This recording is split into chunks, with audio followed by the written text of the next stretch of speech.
Vidhan Sabha. Okay, if there is an annex building that the speaker can inaugurate, if there is a chai ka tapdi tomorrow inside the parliament, Shahzad can also inaugurate. But as the largest, as the temple of democracy, which will house the upper and the lower houses, we believe the head of the constitution, the president should inaugurate.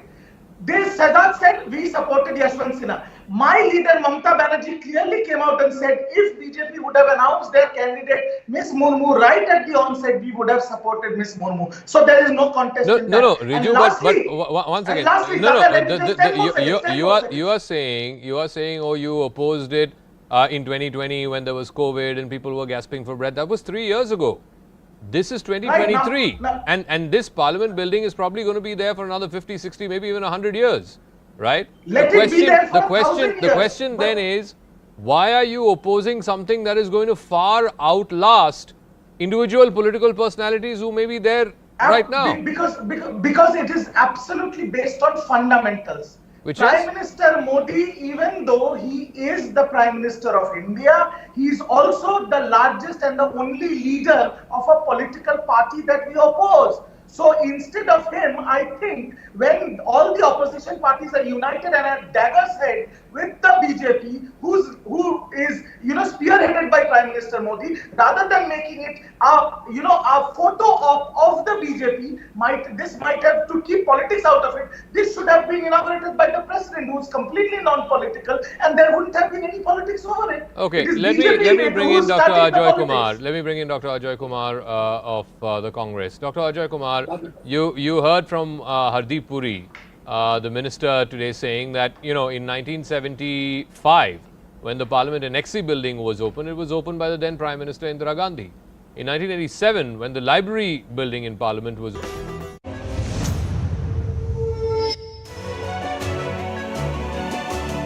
Hello, Namaskar. This is First Post and you're watching Vantage with me, Palki Sharma.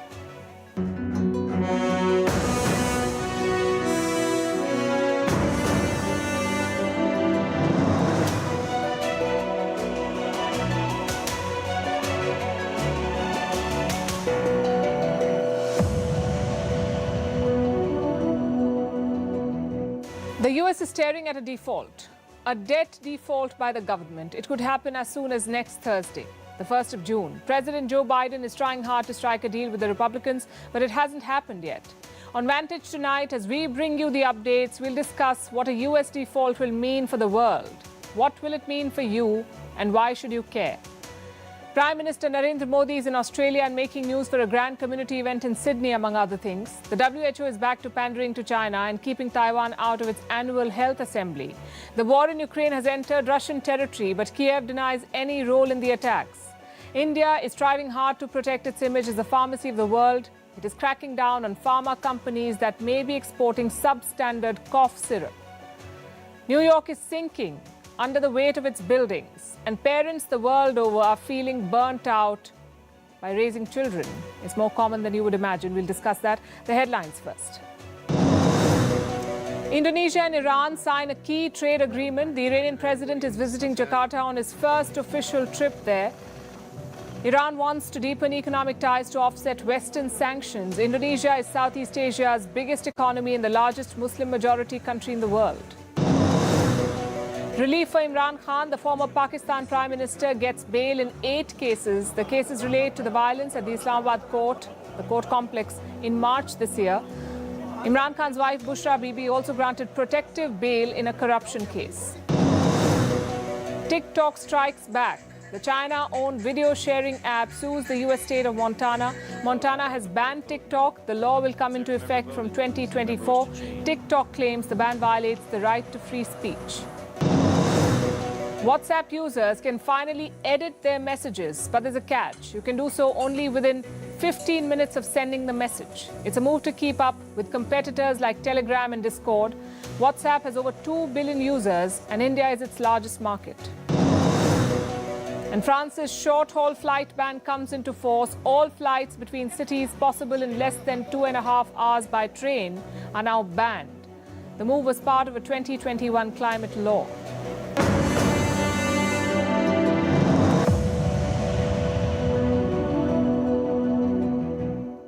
Tonight, we start with what's cooking in the US. Joe Biden is struggling with a major crisis at home, arguably the biggest of his presidential stint so far. If he fails to contain it, it will hurt the whole world. It will have an impact on all of us. What are we talking about? The US debt crisis. Their government is running out of money. We've been telling you about this. They have a limit on how much money the government can borrow. It's called the debt ceiling. That limit is a little over $31 trillion. It sounds like a lot of money, but the US government has spent most of it. So now they need more money to run the country, to pay for their schemes, to give salaries to their employees. Where will this money come from? The government will have to borrow. But to be able to borrow, they must increase the debt ceiling. And to increase the debt ceiling, they need the opposition party, that is the Republicans, on board. That is the rub. The Republicans won't agree. They've had multiple meetings. They keep saying they're making progress, but they haven't agreed to a deal. And time is running out. The US has 1 week to fix this. Some debt payments are due as early as the 1st of June. They need money for that, else they will default. In other words, the US could default as early as next Thursday. Joe Biden realizes how critical this is. He cancelled his trip to Australia for this. It led to the cancellation of the Quad Summit. He rushed back home to meet the Republicans, but to no avail. The US is now barreling towards a debt default. If it happens, it will be the first in American history. So a deal shouldn't even be a matter of discussion. But it has become a contested issue thanks to the divisions in American politics. Their national prestige is on the line. Their economy could sink, but Democrats and Republicans cannot resolve their differences. Yesterday, Biden met this man. His name is Kevin McCarthy, a Republican leader and the Speaker of the U.S. House of Representatives. This is the lower house of the U.S. Congress. Republicans command a majority in this house, and this is where Biden's deal is stuck. He needs McCarthy to sell the debt deal to Republicans. As Biden went into the meeting, he sounded optimistic. We're optimistic we may be able to make some progress because we both agreed default's not really on the table. We've got to get something done here. He may have spoken too soon. Biden's meeting with McCarthy lasted for an hour. They called it productive, but it did not yield a deal. I thought the meeting was productive. I thought it was more productive than the other meetings we've had, but we still have differences. We still have differences, he says. Fundamentally, this is about how the U.S. government spends its money and where it spends that money. The Republicans think the Democrats are overspending. They want sweeping cuts in the budget. Spending worth $4 trillion to be slashed. That's what they want. But the Democrats refuse to do this. Their offer is to keep the spending flat, meaning the existing budget stays and they won't spend a penny more. Now it's time for the other side to move from their extreme positions because much of what they've already proposed is simply, quite frankly, unacceptable. That's where the deadlock is. Budget cuts. Republicans want them, Democrats don't. What is the way out? Kevin McCarthy was asked about this. What would it take to break the deadlock? You know what his reply was? June 1. The deadline, the date on which America is expected to default. That was his answer. It seems like the Republicans want this to go down to the wire. Experts are calling this impasse outrageous. Well, to be frank, I think it's quite ridiculous that we're doing this again, right? I feel like it just shows the rest of the world how dysfunctional our government has been over the last 10, 15 years. And, you know, in my eyes, we're playing Russian roulette with the United States credit. Playing Russian roulette with U.S. credit. That does seem to be the case here. American lawmakers are behaving irresponsibly. They're flirting with default, and this could have serious repercussions. If a deal is delayed, it will lead to uncertainty. Investors may choose to pull their money. There will be a crisis of confidence. This impasse is hurting the credibility of the U.S. financial system, and it's not something you can undo overnight. The worst-case scenario will be a default. If that happens, all bets are off. It's hard to really predict the exact outcomes. It will shake up global markets and trigger a huge sell-off on Wall Street. There could be bankruptcies. The U.S. dollar could weaken, and all this will have ripple effects across the world. Prices of commodities like oil could go up. Even wheat could become more expensive, especially for countries that import these goods and pay in the US dollar. People who invest in the US markets could see losses. Pension accounts with investments in US stocks could see their corpus decline. The impact will be significant and far-reaching. But American lawmakers can't seem to see beyond their petty politics. They're willing to risk a default only to make the other side look bad.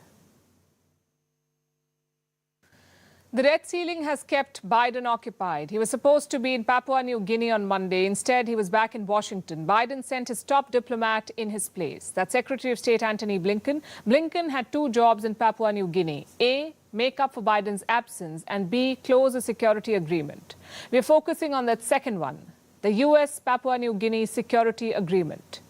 It was signed in Port Moresby on Monday. Here's how Blinken described it. Under this agreement, our forces will be able to board one another's vessels, share technical expertise, and ultimately better patrol the seas together, which is vital to protecting livelihoods for generations to come. The agreement will also make it easier for PNG and U.S. forces to train together in new ways and in more places as part of our joint effort to uphold peace and security across the Indo-Pacific. We will be fully transparent. The full text of this agreement has not been released, so naturally there are questions. Students in some universities also staged protests. They say the Pacific is being militarized. To make matters worse, a leaked draft is being circulated. What does it say? Three major things. 1, legal immunity for U.S. soldiers and contractors. 2, free movement for U.S. ships and airplanes. And 3, no migration requirements for U.S. staff. Objectively, that's a lot. But like I said, this is a leaked draft. It's better to wait for the final copy of the agreement to emerge. So let's focus on the confirmed details in the meantime. The U.S. has promised aid worth $45 million. This will be used for security upgradation, climate action, and public health. Blinken says there is nothing to worry, that this deal is just another step in a long-standing relationship. But not many in Papua New Guinea are convinced. So now their prime minister has stepped in. Here's what he said, and I'm quoting, "It is not a military base to be set up here for war to be launched. There's a specific clause that says that this partnership is not a partnership for PNG to be used as a place for launching offensive military operations." The Prime Minister is worried about China. They are Papua New Guinea's second largest trading partner, first if you count just the merchandise. So the Prime Minister cannot afford to antagonize Beijing. He needs Chinese trade, investments and loans. What he doesn't need is a Chinese debt trap. So what does he do? Sign a security agreement with the United States. Like I said, we don't know what the details of the agreement are, but it will increase U.S. presence on the island, that's for sure. It will expand U.S. access to military bases. The question is, how will China respond to all of this? To be honest, they made the first move. In 2022, China signed a security deal with the Solomon Islands. The U.S. was caught off guard. The Pacific was supposed to be their backyard, yet the Chinese managed to score a deal. But then Beijing made a rookie error. They tried to overplay their hand. How? By trying to sign a security pact with all Pacific islands. That attempt was promptly rejected. It also poked the U.S. into action. Biden first hosted a summit of Pacific leaders at the White House. Now he's got a security deal with Papua New Guinea. What does he want next? Ideally, total control over the Pacific. This region is important for a number of reasons. A, the sheer size. The Pacific makes up around 20% of the Earth's total area, also 28% of all exclusive economic zones. B, the location. It's right in between the US, China, and Australia. If you have a base there, it could be a game changer. You can spy on ships going from Australia to the US. You can deploy assets to the South China Sea. Plus, you can control a major trading route. And that's reason number 3. The resources, mainly fish. The Pacific is by far the most fertile fishing ground in the world. It exports more than 530,000 metric tons of seafood. Guess who's interested in this trade? The Chinese. Their Pacific fishing fleet has grown by 500% since 2012, 500% growth. If you control the Pacific, you control the fishing. China, with 1.4 billion people to feed, needs it. And reason number 4, political and military dominance. The Pacific Islands may be tiny, but they control vast amounts of the ocean. They have 55 times more water than land mass, which means they are a front line. In a battle between Asia and North America, the Pacific will play a key role. It has happened before. During the Second World War, Japan and the US fought for the Pacific. The US won and went on to dominate the region. The question is, will there be a repeat? The people here certainly don't want it, including those in Papua New Guinea. PNG is the biggest Pacific island if you exclude Australia. It is home to some 9 million people. Their priority is not big power rivalries. They want jobs. They want better infrastructure. They want climate action. The Pacific Islands are the most vulnerable to climate change. If the oceans rise, they lose land. If the typhoons are supercharged, they lose houses. So the Pacific Islands want funds to tackle that. But who's willing to listen? China just wants the resources and military bases. The US just wants to drive out China. Caught in the middle are the people of the Pacific. The great power rivalry is hurting the Pacific, and the island nations are looking to India for some respite. India's Prime Minister Narendra Modi is visiting the region, and everywhere he goes, he's getting a red carpet welcome. Today, Prime Minister Modi was in Sydney. Australia is the third and final stop of this tour. He addressed a mega community event and was greeted like a rock star. A crowd of 20,000 people turned up to see him. Our next report brings you the highlights. Before the Indian Prime Minister travelled to Australia, this picture went viral. That's Prime Minister Narendra Modi dressed like a rock star performing at a music concert. Before you say fake news, allow us to confirm this image was generated by an artificial intelligence tool. It is indeed a fake. But maybe this AI tool was trying to tell us something. Because Prime Minister Modi's celebrity persona was on showcase today.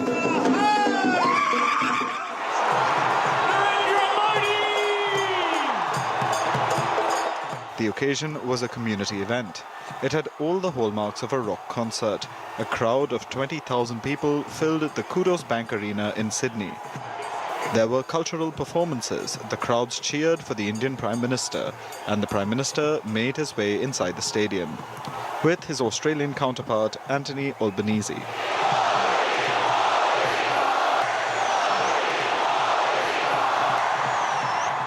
Prime Minister Albanese was the first leader to speak, and he made a candid admission. To him, Prime Minister Modi's visit overshadowed a real rock star.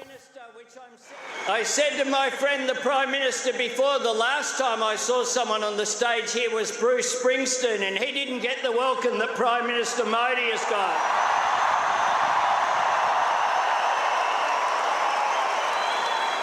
Prime Minister Modi is the boss.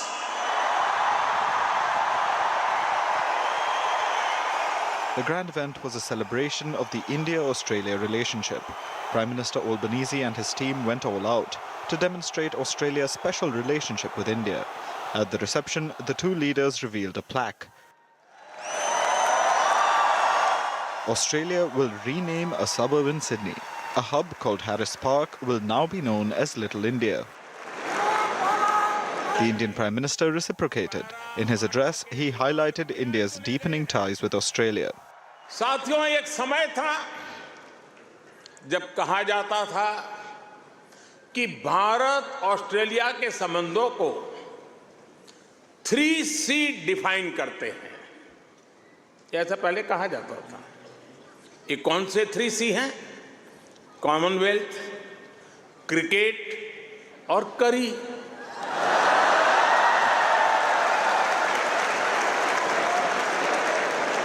इसके बाद कहा गया कि Bharat Australia के संबंध 3D पर आधारित है। डेमोक्रेसी, डायस्पोरा और दोस्ती। लेकिन भारत और ऑस्ट्रेलिया के ऐतिहासिक संबंधों का विस्तार इससे कहीं ज्यादा बड़ा है। और जानते हैं, इन सारे संबंधों का सबसे बड़ा आधार क्या है? जानते हैं?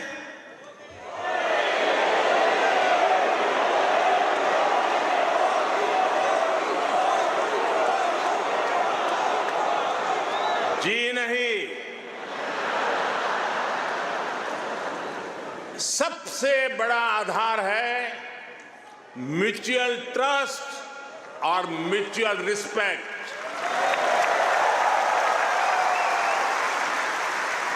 Prime Minister Modi followed that up with an announcement. He declared India is expanding its diplomatic ties with Australia. Soon, India will open a new consulate in Brisbane. The new consulate will cater to the growing Indian diaspora in the country. Prime Minister Modi's address had a message for the community. He hailed their contributions to Australia and called them a pillar of strength for the India-Australia relationship. A mutual trust और mutual respect सिर्फ Bharat Australia के diplomatic रिश्तों से विकसित नहीं हुआ है। इसकी असली वजह है, इसकी असली ताकत है आप ऑस्ट्रेलिया में रहने वाले हर एक भारतीय। वैसे मैंने सुना है कि हैरिस पार्क में चटका की चाट,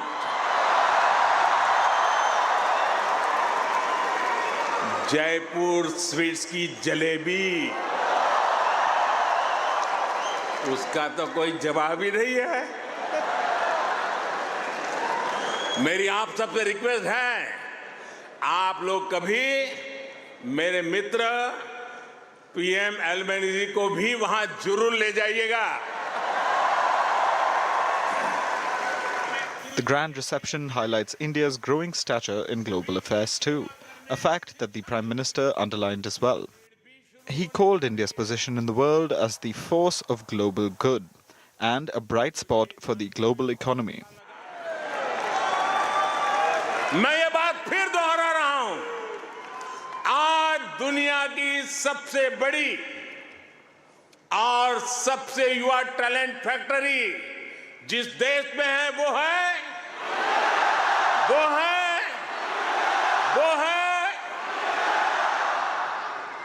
कोरोना की इस ग्लोबल पैंडेमिक में जिस देश ने दुनिया का सबसे तेज वैक्सीनेशन प्रोग्राम चलाया, वो देश है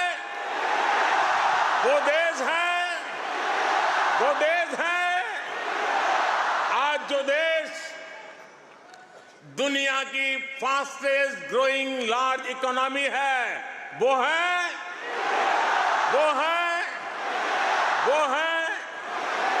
आज जो देश दुनिया में नंबर 1 स्मार्टफोन डेटा कंज्यूमर है, वो देश है।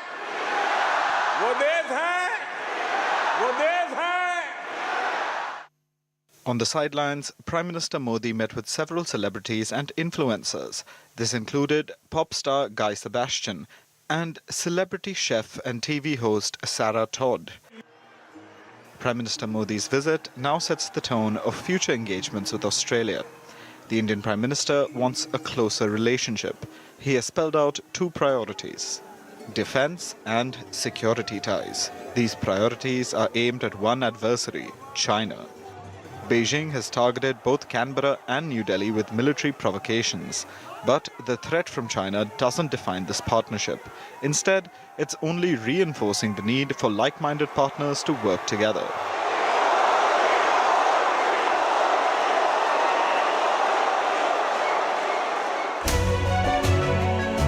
Vantage continues after a short break.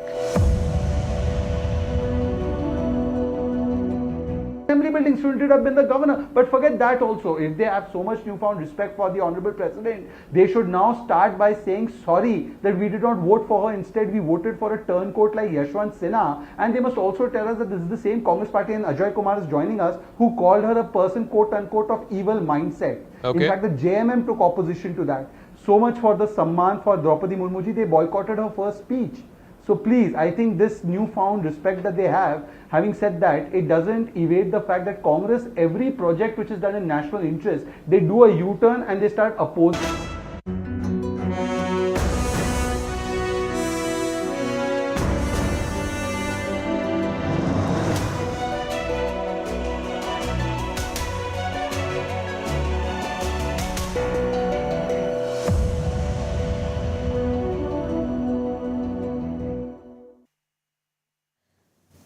habits die hard, and old politics even worse. Just look at the World Health Organization. Their report card has been dismal. Failed to inform us about the pandemic, failed to advise us about how to deal with it, and then gave a clean chit to China. In my book, that is a fail. But instead of learning from its mistakes, the WHO is back to doing what it does best, pandering to China. How? By refusing entry to Taiwan. The annual World Health Assembly meeting is underway. Dozens of member states and observers are attending. Taiwan also asked for an invite, but once again, the WHO chief refused. Our old friend, Dr. Tedros. He's gotten re-elected as the Director General of the World Health Organization, but instead of shaking things up, he's sticking to the status quo. Hence, no Taiwan. China is celebrating the decision. Their envoy says it's a validation of the One China policy. Listen to this. The WHO has rejected Taiwan-related proposals for 7 consecutive years, which fully evidences that the One China principle has won universal support from the international community and represents the trend of the world and is in line with people's aspiration. It also shows once again that hyping up Taiwan-related issues at the WHO Assembly will get nowhere and is unpopular. Some background here. Taiwan used to attend meetings of the World Health Assembly, but that changed in 2017. Elections the year before, in 2016, brought President Tsai Ing-wen to office in Taiwan. She's fiercely anti-China. So starting 2017, Beijing began blocking Taiwan. What does that say? This is vindictive politics by China. It's their way of punishing Taiwanese nationals. But what's the solution? Taiwan is an island of 23 million people. It's one of the most advanced economies in Asia. Surely their contributions will be vital. Just look at the Wuhan virus outbreak. Taiwan's initial response was the gold standard. They had reported just 10 deaths by May 2021. The Omicron wave did hurt them, but that first response was unparalleled. Plus, Taiwan had close access to Chinese patients. Their patient zero was a teacher from Wuhan. This gave Taiwan more insight into the virus than any other country. But the WHO did not care. Throughout the pandemic, they blocked Taiwan. They caved into Chinese pressure. Could the WHO have done something different? Well, Western countries do think so. They've been asking Dr. Tedros to personally invite Taiwan. Forget the member states. Just send an invitation yourself. But Tedros has repeatedly refused. He says he doesn't have the power, that all decisions must be taken by the member states. Well then, the member states also wanted action against China. They also wanted to investigate the origins of the Wuhan virus. Why wasn't Dr. Tedros excited about that? His politics is risking global health. It is denying a basic human right to 23 million Taiwanese. And for what? To stay on China's good books? That was the argument during the pandemic, that China's support was necessary to fight the pandemic, to gather details about the virus. And how is that going, we ask? 3 years later, China is still blocking an independent investigation. It's not like they've thrown open the labs. So the WHO's argument doesn't work anymore. One China or two China or no China, Beijing will not share details about the virus. So might as well do the right thing. As for the WHO's organizational compulsions, it's a laughable argument, really. Do you remember this picture? It shows envoys of a fictional country at a United Nations conference. You may have heard about it. Kailasa is a fake country run by fugitive godman Nityanand. Even they managed to attend a United Nations event. But Taiwan can't. Just how absurd is that? A fictional country versus a democracy of 23 million people. There is a point where human good should override politics, and the pandemic was one such point. More than 6.8 million people have died from the Wuhan virus. Taiwan is one of the few countries that escaped almost unscathed. So having them on board is not a value addition, it's an absolute necessity. If not, we are setting the stage for another pandemic. Dr. Tedros keeps asking the world to prepare better. Maybe he should start with himself, invite Taiwan and make our planet safer and healthier. For our next story, I want you to look at this picture. What do you see? A cloud of smoke rising up, a building in the background. It looks like an explosion or an attack. Well, that isn't any building. That's the Pentagon. It's the headquarters of the US Department of Defense. But there's a catch. There wasn't any explosion at the Pentagon yesterday. What you're looking at is a fake. It was generated by artificial intelligence, or AI. Some verified Twitter handles ended up posting this picture. Thanks to Elon Musk, anybody can now be verified, including this account. It says Bloomberg feed with a blue tick. Now, Bloomberg, we know, is one of the biggest media organizations in the US. But this account was not theirs. It belonged to some mischief maker, some random person. Many journalists and channels actually fell for this fake image. Funny, right? Well, here the other side of the story. This image caused the US stock market to dip. Standard & Poor dropped 0.26% within minutes. It only recovered once the story was busted. What do we make of this incident? The blue tick is one part of the problem. Unfortunately, Twitter is now owned by just one man, so there is little that governments or people can do. But artificial intelligence is not. It is still uncharted territory. So there is still time to put regulations in place. This Pentagon fake is just one example of how dangerous AI can be. The White House could be next, or India's Rashtrapati Bhavan, or the Parliament, or the International Space Station, who knows? Artificial intelligence can manipulate almost anything, and the consequence could be huge. In this case, US stocks dropped by 0.25%. Next time, it could be worse. So what's the solution? If you don't have fancy technology, your options are limited. You can check for watermarks or even try to find out AI anomalies, like extra limbs on human beings or lack of facial features. These will tell you if an image is fake or not. But what if the AI is really advanced? In such cases, there may not be even a single anomaly. So here's what you should do.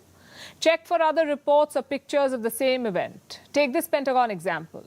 If there was indeed a blast, there would be dozens of videos, different angles, different commentary, different sources. But that was not the case here. In this case, there was only one single photo posted everywhere, which is a classic giveaway. So keep this tip in mind next time you see a suspicious news photo. Now to the bigger problem. How to avoid such controversies in the first place. Looks like regulation is the only answer because artificial intelligence is getting more powerful every day. Let me give you an example. Take a look at this photo of the Pope in a puffer jacket. It's generated by AI, but the folks at Sony could not figure it out. This picture won an award at a global photography event. Its creator says it was a joke. He also ended up rejecting the award. Tells you how realistic AI images are. Even experts are having a hard time picking them out. So what should big tech and governments be doing? In simple words, slow down. Right now, the technology is racing ahead of the regulation. In fact, there are barely any rules in place. So the first step is to set the guidelines. Because artificial intelligence is like the Wild West. It's exciting, it's impending, and it's dangerous. If we do not regulate it, the next fake could be worse. Maybe AI phone calls by world leaders, or AI addresses by generals, or AI threats by terrorists. If you want to avoid that mess, slow down. Let the regulations catch up. Now let's talk about an actual attack, like the one happening in Russia. The Belgorod region has been under attack since yesterday. This is a region in Russia that borders Ukraine. Some fighters hit multiple villages in the area. Several drones struck Belgorod overnight. The fighting is ongoing. And who's behind this offensive? A group calling themselves the Liberty of Russia Legion has taken responsibility. We are Russians just like you. We are people just like you. We want our children to grow up in peace and be free people so they can travel, study, and just be happy in a free country. But this has no place in today's Putin's Russia, rotten from corruption, lies, censorship, restrictions on freedoms, repressions. In that Russia where a person's life means less than an official's wallet. The fighters say they're Russians. They claim to have liberated a village in the Belgorod region and that they're moving towards the town of Grey Voron. Reports say there's one more group involved in the fighting. It's called the Russian Volunteer Corps. And the question is, why are Russians fighting against their own country? Apparently to overthrow Vladimir Putin. Listen to this. It's time to put an end to the Kremlin's dictatorship. Thanks to all those who support us, to everyone who sends us donations and smokes where necessary. Your support is what every day reminds us of our final goal on Red Square. Be brave and don't be afraid, because we are coming home. Russia will be free. These groups say they want to bring about regime change in Moscow. The Kremlin says that's a lie, that these attackers are in fact Ukrainian saboteurs. I'm now in the Graveron district. The situation here continues to be extremely tense. A sabotage reconnaissance group entered the territory. The Ministry of Defense and all law enforcement agencies are fulfilling their assigned combat tasks to protect our country. The current situation is that 8 people were injured. According to information from the Ministry of Health and the Ministry of Defense, there were no civilian casualties. Once again, the situation is tense and remains so. A counter-terrorist operation was declared. Many restrictions are in place. That was from yesterday. Russia declared a counter-terrorism operation. It also accused Ukraine of staging the attack on Belgorod as a diversion. Kremlin spokesperson Dmitry Peskov says, and I'm quoting, "We perfectly understand the purpose of such sabotage to divert attention from the Bakhmut direction to minimize the political effect of the loss of Bakhmut by the Ukrainian side." Ukraine, of course, has denied all of this. This is what an advisor to Zelensky posted yesterday. He said Ukraine has no direct involvement in the attacks on Belgorod or any of the attacks in the Russian territory. Kiev maintains that all such attacks on Russian soil have been conducted by dissidents, by groups like the Liberty of Russia Legion. But of course, Kiev has to say that. You see, all the weapons that Ukraine gets from its Western allies come with a clause. They can only be used for defense. They can't be used to attack Russia. But the fact is, there are boots on the ground in Russian territory. They've openly attacked multiple villages in Russia. It marks another stage in the war of attacks inside Russia. We'll have to wait and see how Moscow responds.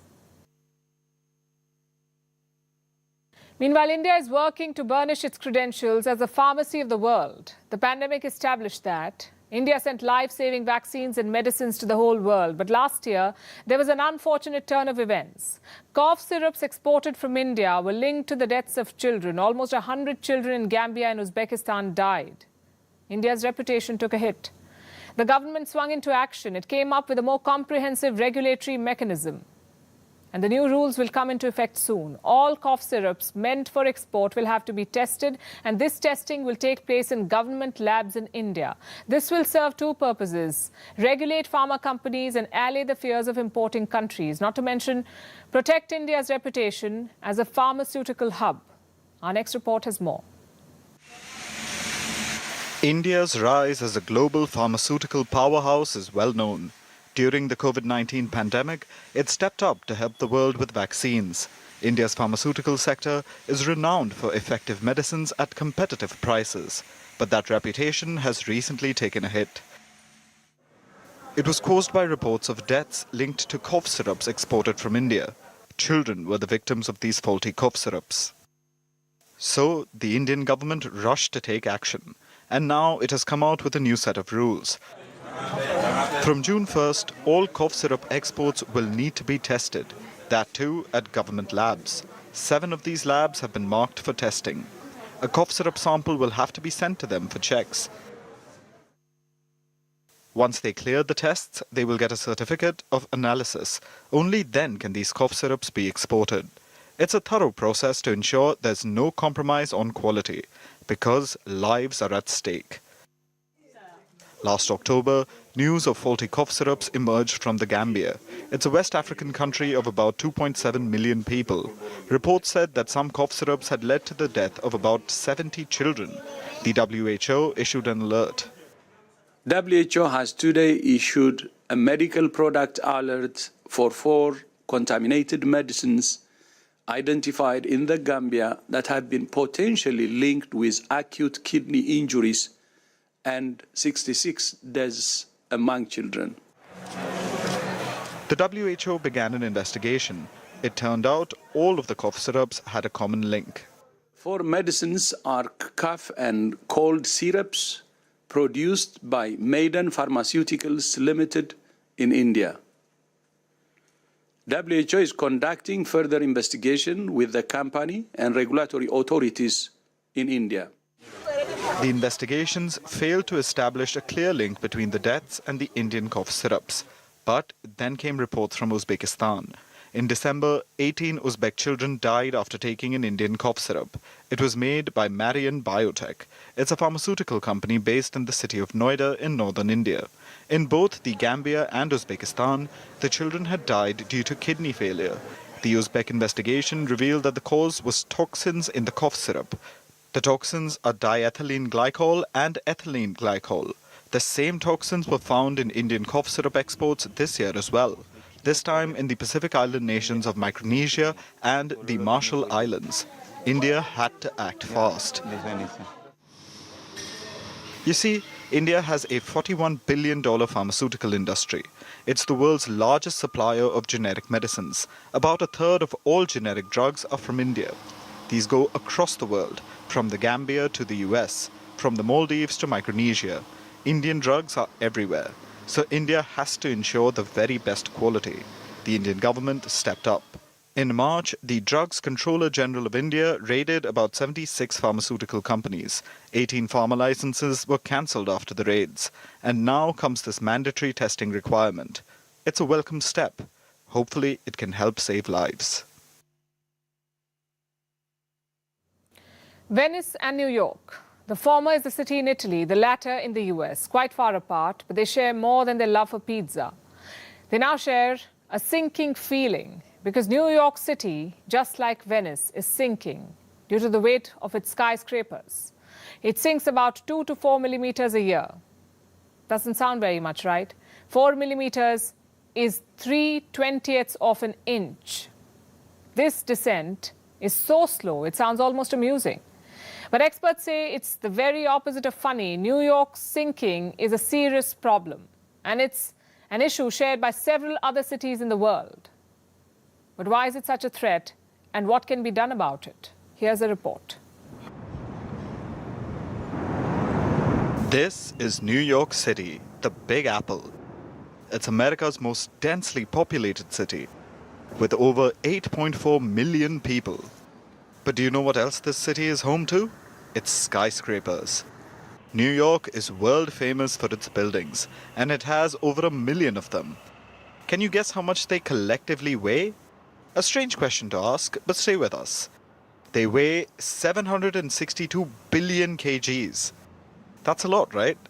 New York City would agree, because it's getting buried under the burden of its own weight. Correction, it's sinking due to this weight. And we aren't saying this, a study is. New research has been published. It says that New York City is literally sinking. Some areas are subsiding much faster than others, like Queens, Brooklyn, and Coney Island. Areas like Manhattan are sinking at a slower pace, because their skyscrapers are anchored in bedrock and not soil. So different parts of the city are being impacted differently. But one thing is common. All of New York City should be worried, because it's sinking between 2 to 4 millimeters a year. This doesn't sound like much, but this gradual descent is a big threat. It makes the city more prone to natural disasters, and the downward force of buildings, coupled with rising water levels, create a big flood risk in the city, and this risk is only increasing thanks to global warming. Plus, climate change is also strengthening hurricanes, which means storms could be up to 4 times more frequent by the end of this century. And they could invite deadly floods. So New York City is not only sinking, but also unwittingly welcoming worse calamities. As you may have heard, misery loves company, and New York has plenty in this case.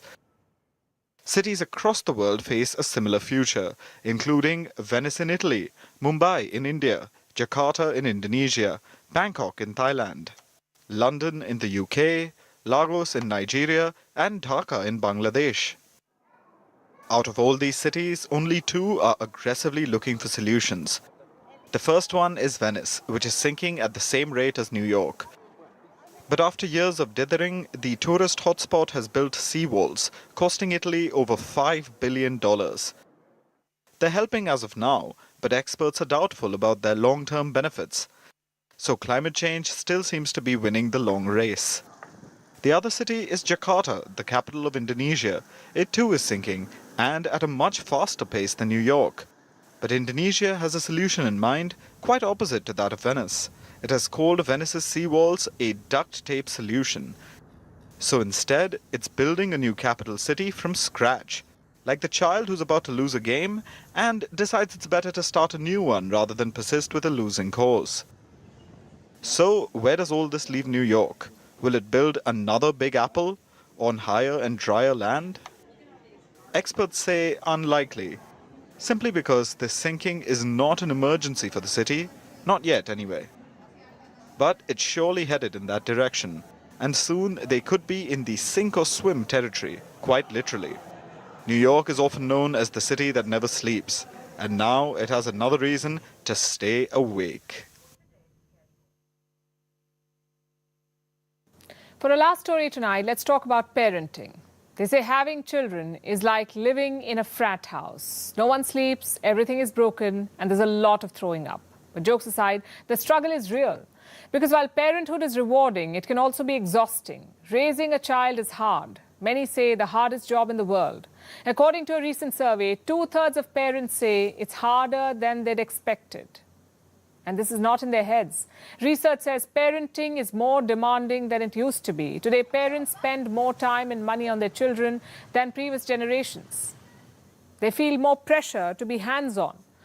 And this can feel like a juggling contest, a balancing act between taking care of children and managing your own well-being. And guess which of the two takes a hit? It's usually the parents' energy and well-being. And the result is this: parental burnout.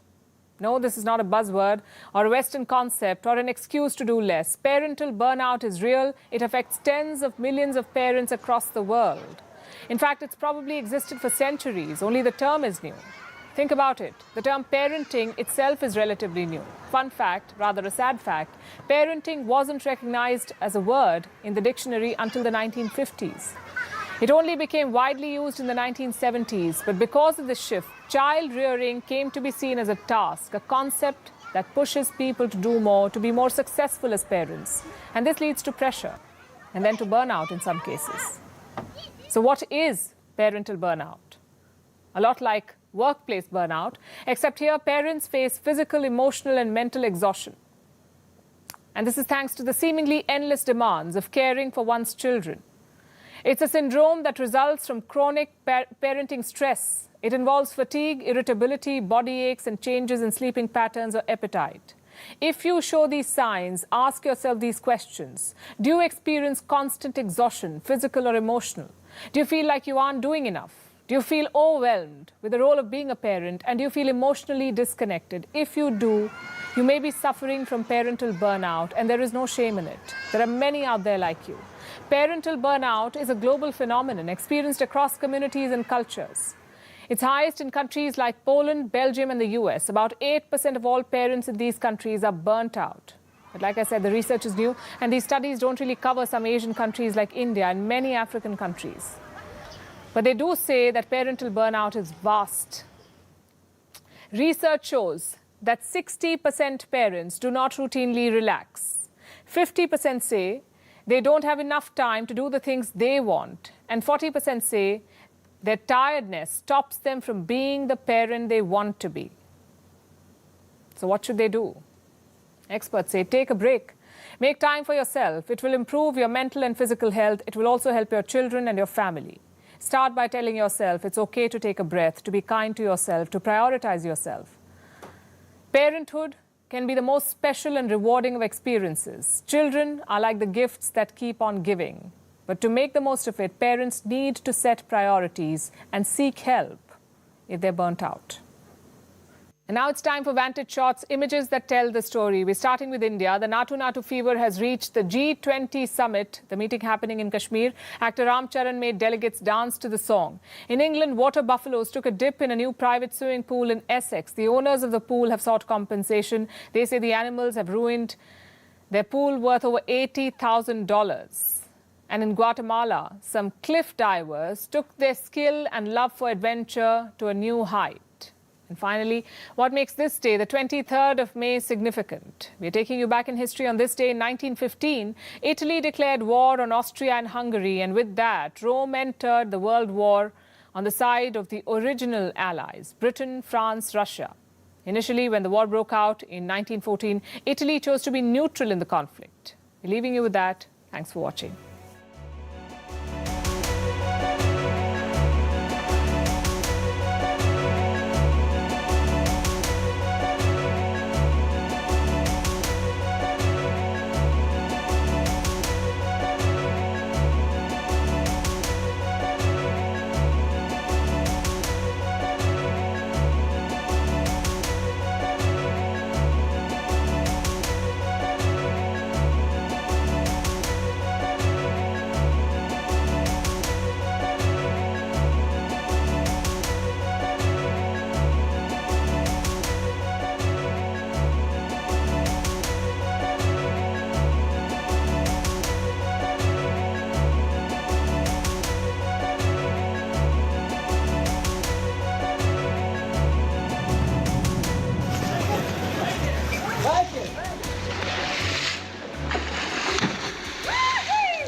Central Vista project started, I clearly said it, and my party said it, that when it was started, it was in the midst of the COVID crisis where people were gasping for breath and dying due to lack of oxygen in Delhi. This project was being continued. Now, third point, we always believe that the president should inaugurate. Now, the counter claim that BJP said that Rajiv Gandhi opened the parliamentary library, they opened the Vidhan Sabha. Okay, if there is an annex building that the speaker can inaugurate, if there is a chai ka tapdi tomorrow inside the parliament, Shahzad can also inaugurate. But as the largest, as the temple of democracy, which will house the upper and the lower houses, we believe the head of the constitution, the president should inaugurate. This Shahzad said we supported Yashwant Sinha. My leader Mamata Banerjee clearly came out and said if BJP would have announced their candidate Miss Murmu right at the onset, we would have supported Miss Murmu. So there is no contest. No, Riju, but once again, you are saying, oh, you opposed it in 2020 when there was COVID and people were gasping for breath. That was 3 years ago. This is 2023, and this parliament building is probably going to be there for another 50, 60, maybe even 100 years, right? The question then is, why are you opposing something that is going to far outlast individual political personalities who may be there right now? Because it is absolutely based on fundamentals. Prime Minister Modi, even though he is the Prime Minister of India, he is also the largest and the only leader of a political party that we oppose. So instead of him, I think when all the opposition parties are united and at dagger's head with the BJP, who is spearheaded by Prime Minister Modi, rather than making it a photo of the BJP, this might have to keep politics out of it. This should have been inaugurated by the president, who is completely non-political, and there wouldn't have been any politics over it. Okay, let me bring in Dr. Ajoy Kumar. Let me bring in Dr. Ajoy Kumar of the Congress. Dr. Ajoy Kumar, you heard from Hardeep Puri, the minister today, saying that in 1975, when the Parliament Annexi building was opened, it was opened by the.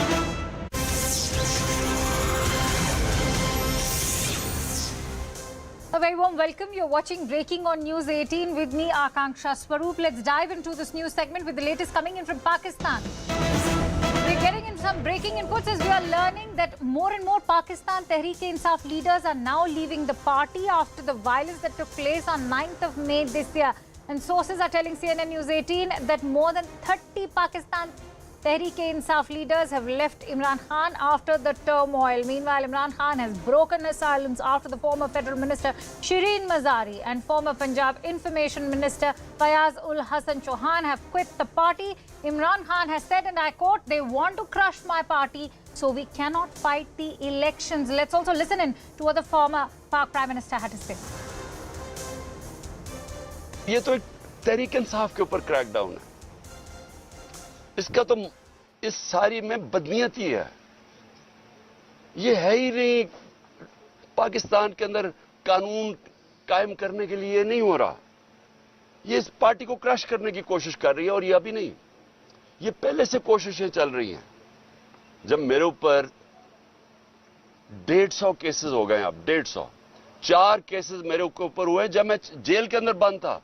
जो भी तहरीक इंसाफ मिले उसके ऊपर ये जो action कर रहे हैं और जिस तरह का ये एक्शन कर रहे हैं, मेरी ये एक जो भी ये फैसले कर रहे हैं उनके लिए उनको मैं एक अपना राय देना चाहता हूं कि देखिए, कभी भी पॉलिटिकल पार्टी ऐसे खत्म नहीं होती। ये जो भी ये करवा रहा है, इसके पीछे जो भी सोच है, उसको ये समझ नहीं आती कि एक नजरिया होता है, वो लोगों के दिलों में चला जाता है। All right, so we heard what Imran Khan has to say. He's been calling this a crackdown on the PTI. Not to forget, 30 PTI members have left the party. Abhishek Jha, our international news correspondent, joins me on the phone line. Abhishek, important to talk about what caused the exit of Shireen Mazari. I do believe that she addressed a press conference soon after her decision to exit PTI. But having said that, let's not forget this was, she's already been arrested thrice. So clearly, when during his media interaction, she was literally under a lot of stress and visibly upset. And she said that this in and out of being jailed has kind of disturbed her family life. She has lost her husband just a few months ago. And this is not the right time for her to take all those stress and her family and leave them at home and take all this. So she has said that she's going to devote her time to her family. And she's taking a retirement thought from the active political life, and she'll not be a member of PTI or for that matter any political party. So this is what her version to the media has been. But clearly, in a way, she has also expressed why this coercion by the government has forced her to take this step of retiring. Remember, she's been one of the most fiercest supporter of Imran Khan, very close aide of Imran Khan. She was Minister of Human Rights while Imran Khan was Prime Minister. She's from the first rank. I mean, after Imran Khan, if we have the rank of leaders, she will be among the first. And clearly, her departure from the party has left Imran Khan in a situation where he also has to grapple with the fact that there are extreme pressure coming from the political dispensation, clearly, and some of his senior party leaders may not, bear those pressure, and they will succumb to those pressure, and they will leave party. And we have seen a series of resignation happening in the past couple of weeks. Right, Abhishek. In fact, I'm going to request you to continue staying with us because we have some more breaking inputs coming in from Pakistan. We're now learning that after Shireen Mazari announced her exit from PTI, sources from Pak media are saying that Shah Mahmood Qureshi, the former foreign minister of Pakistan, has been again arrested outside the Adiala jail in Rawalpindi. This despite securing a bail from the court. This is the latest we are bringing to you. The vice chairman of PTI and the former Foreign Minister of Pakistan, Shah Mahmood Qureshi, has been arrested again. Let's quickly go back to Abhishek Jha, who continues to stay with me on the phone line. Abhishek, the contrast is in fact very stark. Look at Shireen Mazari. She's not been arrested at the moment, but she has announced her exit from PTI. On the other hand, you have a Shah Mahmood Qureshi who has gone on record to say that I will continue to stay with the PTI, and now he's been arrested again.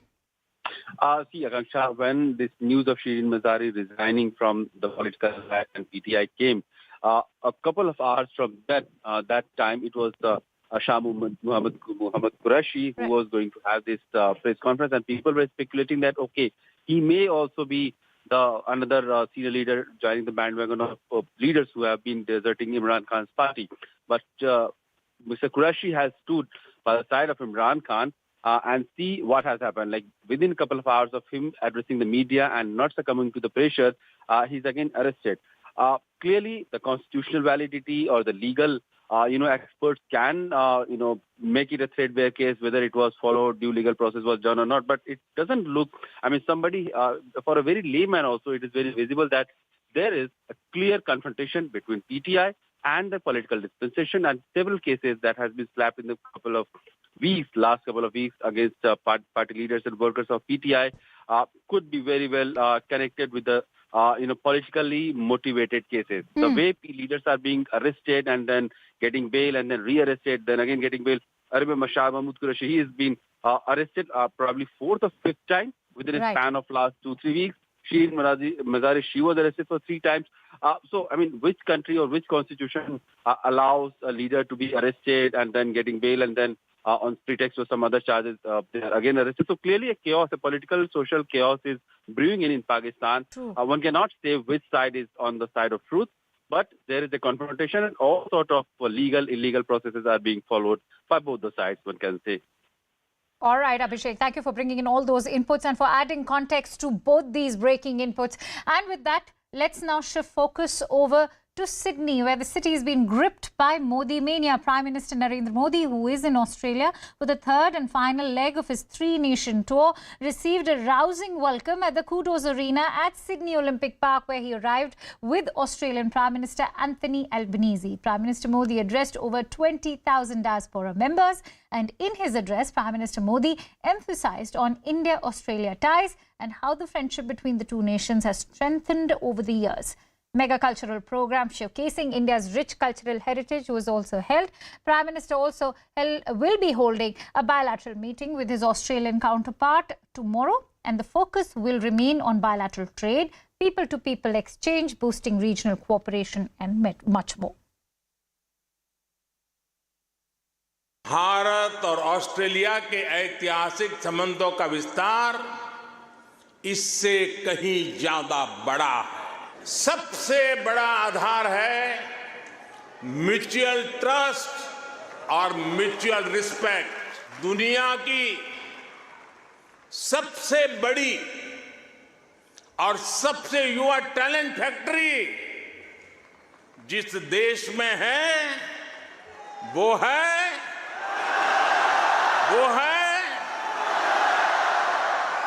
सही जवाब दे रहे हैं आप, वो है India. जिन संभावनाओं को तलाश रही है उसमें ये स्वाभाविक भी है। भारत हजारों वर्षों की जीवंत सभ्यता है। भारत मदर ऑफ डेमोक्रेसी है। भारत ने हमेशा अलग अलग देशों को एकजुट करने के लिए एक बाइंडिंग फोर्स की तरह काम किया है। अभी जब तुर्की में भूकंप ने तबाही मचाई